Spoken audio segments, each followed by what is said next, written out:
Sycamores and Bears battle this weekend in Springfield, Missouri, both searching for the first conference win of the season. And you can dive into all the numbers you want, but the offensive coordinator, Jeff Heklinski, you can throw those numbers out the window. You can't look at numbers. And I think this is a game where, neither one of us are happy with where we are. Probably none of our players are happy with where we are. So you just throw all that out, and this is about going to play football. And to be honest with you, it's the same thing. It's not about them. It's about us. We started really fast. The last 2 weeks, we prepared and started well. We just haven't been able to sustain anything.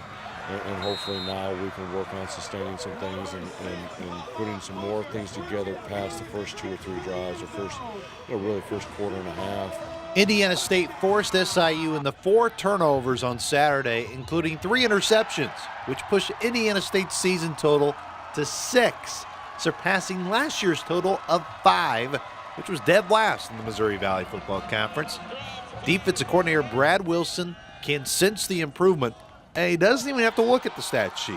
And what it comes down to is it's really just guys making plays.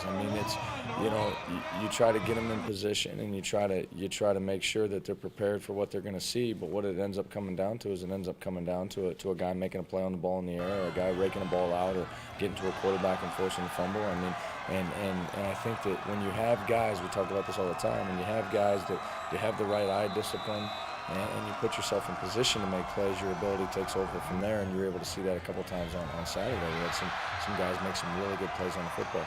This weekend, Indiana State will have to deal with Malik Earl, who had a school record 14 receptions against Western Illinois 2 weeks ago. And for defensive coordinator Brad Wilson, doesn't take long to notice Malik Earl on film. He's huge. He's got, I think, twice as many receptions as anybody else on their team, and you can tell that they move him around, and they're trying to find different ways to get him the ball. The quarterback obviously is trying to find different ways to get him the ball, and they should. He's as big, physical, and talented of a wideout as we've seen all year. Third down has been the dreaded down for Indiana State this year. Sycamores are coming off an 0-for-9 day on third down against Southern Illinois, with 4 of those 9 coming in 3 yards or less needed to move the sticks. And it's, you got to complete passes. And right now we're not completing passes. It seems like everything is a struggle. And even our completions, it seems like they're a struggle at times. And it's, one of the guys said everything just seems so hard, and especially on third down, and it is. And so, we just got to continue to grind through it, continue to push through it. Third and manageable, getting more. Sometimes you end up 4th and 1 when, we could push for an extra yard. Sometimes things got to fall our way. Sometimes it's a quarterback putting the ball on the hand. Sometimes it's a guy making a catch. And for the Sycamores to have success on Saturday, Coach Heck will always point back to the signal caller. I'm always first and foremost going to take the blame for everything. It's my responsibility. But then from there, it falls onto the quarterback's shoulders, and that's what he assumes. When you play that position, you assume the responsibility, both good and bad. And you're, rightfully or wrongfully, you're always going to assume too much of the credit or assume too much of the blame, and that's what we do as a coordinator and as quarterbacks.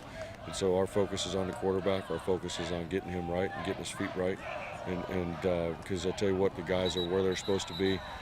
Most of the time they're open. It's us usually delivering the ball on time and putting it where it's in a manageable position to make the play. The Kurt Mallory Show is tomorrow. Don't ever want to miss that. For more on Sycamore football, you know where to stay. It's right here at GoSycamores.com.